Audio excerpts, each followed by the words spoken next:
आप सबका स्वागत है म्यूटेंट स्कूल में। मैं हूं प्रोफेसर एक्स। एंजाइटी, मानसिक तनाव, डिप्रेशन, जो भी कह ले, अनेकों नाम है। सब एक ही चचेरे मचेरे भाई हैं। थोड़ा थोड़ा सा का फर्क है, ऊपर नीचे, कोई ज़्यादा तो कोई कम। आज मैं इसी पे बात करने वाला हूं। एंजाइटी एक वैसी अवस्था है जिसमें व्यक्ति किसी खास परिस्थिति के प्रति साइकोफिजिकली तनावपूर्ण, असहज, कष्टपूर्ण महसूस करता है, जिसके फलस्वरूप व्यक्ति के अंदर किसी खास प्रकार के सिम्टम्स उभर आते हैं, जैसे सांस को घुटना, पेट में दर्द होना, चक्कर आना, दम घुटना एवं कई तरह के लक्षण नज़र आते हैं जो कि एंजाइटी के ही लक्षण हैं। तो आज मैं आपसे इसी एंजाइटी के ऊपर बात करने वाला हूँ। इससे पहले अजय नागर यानी निक नेम कैरी मिनाटी क्या कहते हैं वो पहले सुने, फिर मैं सिस्टमेटिकली इस पे बात करूँगा। ये है क्या, इससे कैसे निपटा जाए, व्यक्तियों में क्यों होता है, कुछ खास पर्सनालिटी के लोग क्यों इस एंजाइटी को पकड़ के सारा जीवन रखते हैं, इसके कारण भी जानेंगे।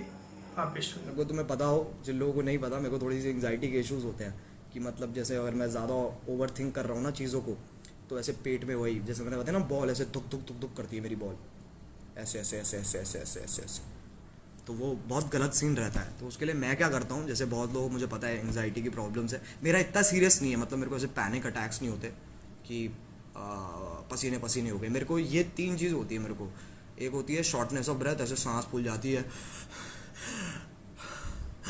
ऐसे ऐसे, ये चीज़ होती है मेरे को। दूसरी चीज़ होती है कि भाई नर्वसनेस, जैसे सोचो तुमने कोई कांड किया और तुम पकड़े गए, फिर जो फीलिंग आती है ना कि टीचर ने पकड़ लिया, वो फीलिंग तुम्हें पता है ना कि ऐसे बिल्कुल सुन्न हो जाता शरीर, अरे अब तो गए अब तो गए। तो वो वाली बिल्कुल फीलिंग आती है और पूरे बॉडी में ऐसे वो वाइब्रेट करती है फीलिंग। तो उसका मैंने देखा है कि जैसे एक बहुत सही सोल्यूशन है कि तुम प्रेयर्स करो। मतलब ऐसे नहीं, जैसे मैं क्या करता हूँ, मैं गायत्री मंत्र, तुम लोगों को पता होगा गायत्री मंत्र होता है, तो मैं उसे 5 बार बोलता हूँ। सरप्राइजिंगली, देखो मैं ऐसे प्रे वे करने का इतना शौकीन नहीं हूँ, बट सरप्राइजिंगली वो हेल्प करता है। तुम अगर गायत्री मंत्र को ऐसे 5 बार बोलोगे तो वो हेल्प करता है समहाउ, ठीक है। और दूसरी चीज़ है कि जब तुम ऐसा हो ना, तो पानी पियो भर भर के, गर्म, मतलब ठंडा मत पीना, गर्म पानी। गर्म मतलब नॉर्मल पानी, गर्म भी नहीं, ज़्यादा ठंडा नहीं ज़्यादा गर्म नहीं, नॉर्मल पानी, ऐसे रखो हिसाब। तो ये 2 चीज़ें उससे काम होती है। और तीसरी चीज़ है कि तुम अपने आप को डिस्ट्रैक्ट कर लो, अपने तुम दोस्त को कॉल कर लो, आई वुड से पेरेंट्स को कॉल करो, फिर तुम रिस्ट्रिक्टेड फील करोगे चीज़ों को बोलने में, बट अपने दोस्तों को कॉल कर लो, अपने बॉयफ्रेंड को कॉल कर लो, अपनी गर्लफ्रेंड को कॉल कर लो, जिसको कॉल करना है उसको कॉल कर लो, थोड़ा ऐसे बात कर लो आसपास की, वो अपनी दुख शेयर कर लेंगे, तुम अपने दुख शेयर कर लेना, हिसाब बराबर हो जाएगा और तुम्हें पता भी नहीं चलेगा कब कब में तुम नॉर्मल हो गए। बढ़िया। बंदे के प्रति किसी के अंदर जो भी ओपिनियन हो, वह उसका अपना पर्सनल ओपिनियन होगा, लेकिन जहाँ तक मेरे ओपिनियन की बात है, तो मैं बिल्कुल स्पष्ट हूँ कि जीवन के अनेकों रंग हैं, जीवन के अनेकों पहलू हैं। उन्हीं पहलुओं में से, उन्हीं रंगों में से खिला एक फूल है, क्योंकि इस व्यक्ति के पास तुकबंदी और हाजिर जवाबी का गजब डायनेमिक मेल है। अर्थात यह व्यक्ति एक आर्टिस्ट है। अगर कोई नेगेटिव ख्याल रखता है तो वो उसका पर्सनल ओपिनियन है, पर्सनल परसेप्शन टुवर्ड्स इंडिविजुअल है, लेकिन मेरा जो ओपिनियन है वो स्पष्ट है। और हाँ, किसी भी व्यक्ति, साइकोलॉजी में कहा जाता है, किसी भी व्यक्ति के जीवन को वो जीवन का 60% हिस्सा बिता जाए, तब उसके बारे में निर्णय दिया जाना वैज्ञानिक निर्णय होता है। वर्तमान परिस्थिति को देख करके आपके अंदर का क्रोध, आपके अंदर का गुस्सा से बायस्ड होगा आपका निर्णय। तो अर्थात मैं अच्छा बुरा किसी पे भी निर्णय नहीं देना चाहता, लेकिन हाँ, इस पर्सनालिटी के लोग, ऐसे टाइप के लोग, अगर इन्हें आप जानते हैं तो बहुत ही डायनेमिकली पॉजिटिव चेंजेस की ओर जाते हैं। क्योंकि इनकी माइंड में एक ऐसी गत्यात्मकता होती है ना, कि गत्यात्मकता जिस ओर बह रही है। जिस दिन अगर अच्छाई की ओर गत्यात्मकता बहने लगेगी तो काफ़ी एक्सट्रीम पे अच्छाई में जाते हैं इस पर्सनालिटी के लोग। तो आइए अब बात करते हैं एंजाइटी के ऊपर, मानसिक तनाव के ऊपर। हमारे एज के, हमारे जनरेशन के लोगों में या हमारे आगे के जनरेशन के लोगों में भी, हमारे पहले के जनरेशन के लोगों में भी ये मानसिक तनाव और एंजाइटी काफ़ी ज़्यादा हावी है। और यह एंजाइटी किसी सर्टेन सिचुएशन से जुड़ा होता है, सर्टेन थिंकिंग से जुड़ा होता है। और जब आपकी लाइफ में ऐसी एंजाइटी आती है तो आपको सोचने और विचार करने की ज़रूरत है कि क्या आपका लाइफ अब तक का सही तरीके से रहा है जो आप आज ऐसे परिस्थितियों को, ऐसे सिचुएशन को झेलते हैं। तो इसके मनोवैज्ञानिक कारण को समझने का प्रयास करते हैं कि इसके मनोवैज्ञानिक कारण क्या है। इस मनोवैज्ञानिक कारण को मैं 2 चरणों में बांटूंगा, आपको समझाने के लिए थोड़ा सा फोकस्ड हो जाएं इस ओर, ताकि इसको समझ सके, क्योंकि पूरे जीवन आपका काम आने वाले हैं, खास करके हमारी पीढ़ी के लोगों को। 2 चरण में मैं बांटूंगा। पहला चरण कि बच्चे जब स्कूलिंग स्टेज में होते हैं तो अपने पारिवारिक वातावरण में, अपने स्कूल के वातावरण में उसके अंदर ऐसा एटीट्यूड, ऐसा फीलिंग्स, ऐसा इमोशंस बैठा दिया जाता है और वो इमोशंस हमेशा नेगेटिव वे में होता है। अर्थात कोई व्यक्ति एकेडमिक परफॉर्मेंस अच्छा नहीं कर पाता, कोई बच्चा, तो उसके अंदर इन्फीरियरिटी कॉम्प्लेक्स आ जाती है और आसपास के लोग, परिवार के लोग उसके अंदर इन्फीरियरिटी कॉम्प्लेक्स भरना शुरू करते हैं। और दूसरे इस तरह से भी कहा जा सकता है कि बच्चे अपने आप को सो कॉल्ड पढ़ाकू बच्चे की तरह अपने एकेडमिक परफॉर्मेंस नहीं दे पाते, तो खुद ब खुद स्वयं से ही अपने आप के अंदर इन्फीरियरिटी कॉम्प्लेक्स डेवलप कर लेते हैं कि मैं ऐसा हूँ तभी तो, मैं ऐसा नहीं कर पाता, यानी मैं नेगेटिव हूँ, मैं अच्छा नहीं हूँ, मैं कमज़ोर हूँ। ऐसा फीलिंग्स बच्चों में आ जाता है प्रारंभिक अवस्था में, स्कूलिंग अवस्था में। और यही फीलिंग्स अचेतन रूप से आपके अंदर रॉन्ग लर्निंग पैटर्न का निर्माण करती है। ध्यान दीजिएगा, मैं जो भी चीज़ बोलने वाला हूँ वो कीवर्ड है, इसको आपको खुद एक्सप्लोर करना है। मैं एक्सप्लोर करने लगूंगा तो वीडियो बहुत ही लंबा हो जाएगा, एक क्लास ही साइकोलॉजी की हो जाएगी। यहाँ रॉन्ग लर्निंग पैटर्न डेवलप कर लेता है, या कहें तो wrong learning cognitive pattern develop कर लेता है, रॉन्ग एटीट्यूड डेवलप कर लेता है, रॉन्ग थिंकिंग डेवलप कर लेता है, जिसके फलस्वरूप व्यक्ति के अंदर रॉन्ग इमोशंस भी जनरेट होने लगते हैं। तो ये प्रारंभिक अवस्था का ही परिणाम है, जो कि आगे जा कर के व्यक्ति के सामने एक स्पेसिफिक टाइप के चैलेंज आते हैं। तो अचेतन रूप से ऐसा सिचुएशन में जो व्यक्ति रहते हैं बचपन में, या तो फेल्यूर रहे हों, फेल्यूर का दंश झेलना पड़ा हो, खुद को सामने वाले सो कॉल्ड पढ़ाकू बच्चे के बीच कमज़ोर पाते हों, तो ऐसे संभावनाएं होती है। ये पहला रीज़न। दूसरा रीज़न है कि जैसा वर्तमान में हमारा लाइफ स्टाइल है, जैसा हम लाइफ स्टाइल जी रहे हैं, कैसा जी रहे हैं उसे समझने का प्रयास करिए। इंसान इस वक्त सिर्फ आंखें और मस्तिष्क का उपयोग कर रहा है।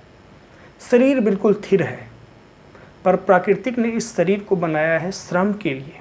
अगर शरीर से श्रम है तो आपको अनिद्रा, तनाव, फियर और अनेकों तरह की साइकोलॉजिकल समस्याएं झेलने पड़ेंगे, जो कि आप सब झेलते हैं। तो व्यक्ति का सर्वाधिक प्रयोग अपनी आँखों का करता है, आँखों से मस्तिष्क को करता है। और जो व्यक्ति जितना ज़्यादा आँखों को उपयोग करेगा, जिस व्यक्ति के काम में आँख का उपयोग जितना ज़्यादा है, उस व्यक्ति की आँखें तनावपूर्ण होगी। और जब आपकी आँखें तनावपूर्ण होगी तो आपका स्वाभाविक रूप से मस्तिष्क तनावपूर्ण होगा। आँखें और मस्तिष्क सह संबंधित है दोनों से। आँख तनावपूर्ण, मस्तिष्क तनावपूर्ण, और जैसे ही मस्तिष्क तनावपूर्ण होगा आपके नाभि का केंद्र तनावपूर्ण होगा। इस 3 बिंदु को समझिए। नेत्र, आँखें तनावपूर्ण, उसके पश्चात मस्तिष्क तनावपूर्ण, मस्तिष्क तनावपूर्ण, उसके पश्चात आपका नाभि तनावपूर्ण। और जब आपका नाभि तनावपूर्ण हो गया, यही वो अवस्था है जब व्यक्ति एंजाइटी का शिकार होता है। क्योंकि नाभि जैसे ही तनावपूर्ण हुआ, वैसे ही आप पूरी भरपूर सांस नहीं ले पाएंगे, शॉर्टनेस ब्रीदिंग हो जाएगा, आपका पेट खराब होने लगेगा, आपके बॉडी में एक अजीब तरह की कंपन फील करेंगे। आप अनेकों तरह के साइकोलॉजिकल एक्सपीरियंस नेगेटिव फील करेंगे। सॉरी, मैंने कूलर बंद कर दिया है इसलिए थोड़ी पसीना चल रहा है, पर इग्नोर करिएगा इसे। नेगेटिव इमोशंस फील करेंगे और ये नेत्र, मस्तिष्क और नाभि तीनों विकृत हो गया है। अब आते हैं कि जिसको एंजाइटी की समस्या है उसे किया क्या जाए, कौन सा ऐसा मेथड है किया जाए, वो मैं आपको बताने वाला हूँ। सबसे पहला काम आपको करना है कि अपने नेत्रों को रिलैक्स करना है। नेत्र को कैसे रिलैक्स किया जाए उसके लिए मैं एक वीडियो दे चुका हूँ। आँख से ऊर्जा प्राप्त करने का, रिलैक्स होने के 4-5 नियम करके ऐसे ही कोई वीडियो है, हो सकता है तो मैं डिस्क्रिप्शन में उसका लिंक लगा दूंगा। वैसे आप मेरा वीडियो सेक्शन में जाके देख लेंगे।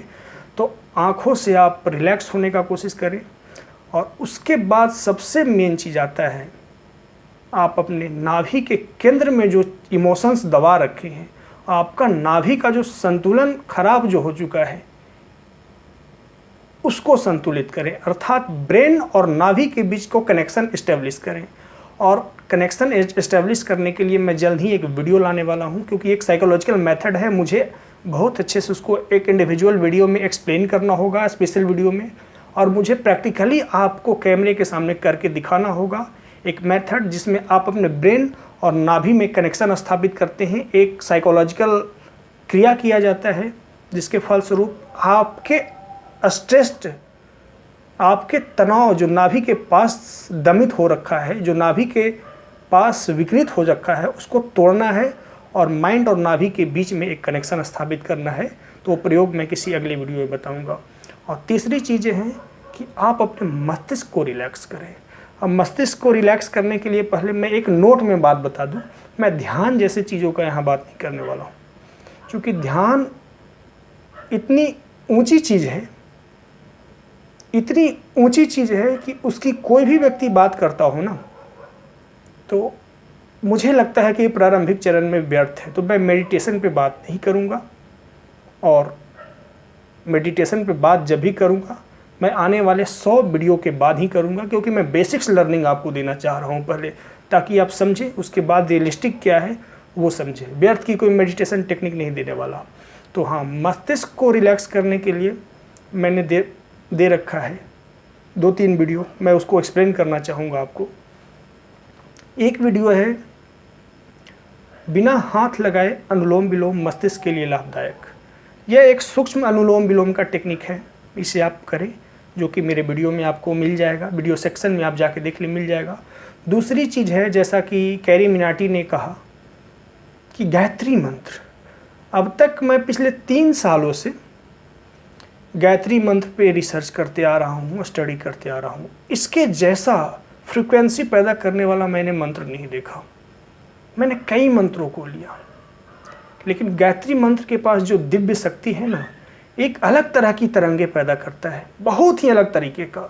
आप गायत्री मंत्र के बारे में जानना चाहते हैं तो मैं ऑलरेडी इसके बारे में 3 से 4 वीडियो बना रखा हूँ, वो भी देख लें। गायत्री मंत्र आपको मस्तिष्क को स्वस्थ रखेगी, और एक अनुलोम विलोम बिना हाथ लगाए, और एक तीसरा है जेट प्रोपल्सन मेथड, जो कि आपको मस्तिष्क को स्वस्थ रखेगी, वो भी हमारे वीडियो सेक्शन में है। अब आगे आता है कि अब आगे क्या करना है। जिनके पास एंजाइटी है, टेंशन है, आगे आपको करना है कि वैसी क्रिया में संलग्न होना है जिससे जीवन जन्म ले और जीवन विकसित हो।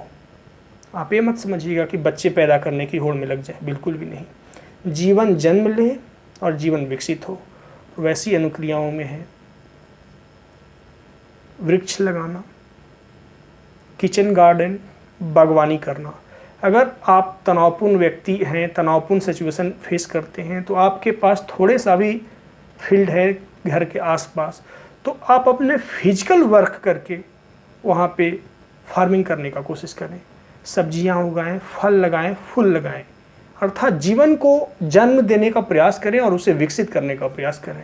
आप ये काम में संलग्न होंगे तो आप पाएंगे आपका एंजाइटी का लेवल अपने आप गिर जाएगा। ये बहुत ही गहरे मनोवैज्ञानिक अनुसंधान का परिणाम है कि जो व्यक्ति स्ट्रेसफुल सिचुएशन में रहते हैं वो व्यक्ति को जीवन ग्रो की ओर बढ़ना चाहिए। अब एक कुतर्क आ सकता है किसान लोग फिर इतना स्ट्रेस क्यों होते हैं, वो अलग चीज़ें होती है, लेकिन मैं आपके लिए कह रहा हूँ, जैसा सिचुएशन में आप रह रहे हैं उसके लिए कह रहा हूँ। तो ऐसे कुतर्क को दूर रखिए, सिर्फ चीज़ों को समझिए। और मैं समझ सकता हूँ आएगा ऐसी चीज़ें कि किसान लोग इतने तनाव में क्यों होते, इसलिए मैं पहले ही बता चुका आपको कि ये। और तीसरी चीज़ें होती है एटीट्यूड फॉर्मेशन।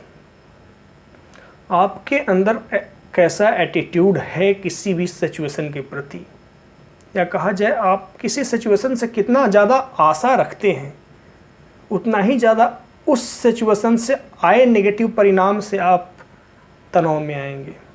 इसलिए आपको अपने एटीट्यूड को चेंज करने की ज़रूरत है। कॉग्निटिव साइकोलॉजी का ही एक ये टर्म है एटीट्यूड फॉर्मेशन। और हमारे जितने भी मोटिवेशन टीचर आज देखते हैं, जितने भी मोटिवेशन टीचर हैं, सब ये कॉग्निटिव साइकोलॉजी का ही यूज़ करते हैं। एटीट्यूड फॉर्मेशन, अपना थिंकिंग चेंज करो, अपना परसेप्शन चेंज करो, बस ये सोचो। आसान है, कठिन है, सिर्फ और सिर्फ वो लोग कॉग्निटिव साइकोलॉजी, जो कि साइकोलॉजी का एक ब्रांच है, उसका यूज करते हैं। तो अपना एटीट्यूड चेंज करना है कैसे, उसके लिए भी मुझे अलग से एक लेसन लेने होंगे, ताकि आपको मैं सिखा सकूं कि अपना एटीट्यूड कैसे रखना है और उसको आप अपने जीवन में अप्लाई करें और अपने टेंशन को तनाव युक्त परिस्थितियों पे ओवरकम करने का प्रैक्टिस करें। ये बिल्कुल काम करती है। और एक चीज़ें आती है CBT, कॉग्निटिव बिहेवियर थेरेपी। ये भी एक अलग विषय वस्तु होगी जिसको मैं अलग से बात करूँगा कि CBT क्या होता है। CBT के माध्यम से खुद के थिंकिंग, इमोशंस एंड बिहेवियर में कैसे इम्प्रूवमेंट ला सकते हैं और तनावपूर्ण सिचुएशन से कैसे खुद को बचा सकते हैं, कैसे उससे बैलेंस कर सकते हैं। आशा करता हूँ कि आप इस वीडियो को समझे होंगे। मैं अपने इस चैनल पे ह्यूमन माइंड, ह्यूमन बिहेवियर से चीज़ें लाता हूँ और कुछ मिस्टीरियस चीज़ों के बारे में बात करता हूँ जो ह्यूमन से जुड़ा हुआ हो। मिलते हैं फिर एक नेक्स्ट वीडियो में, तब तक के लिए नमस्कार।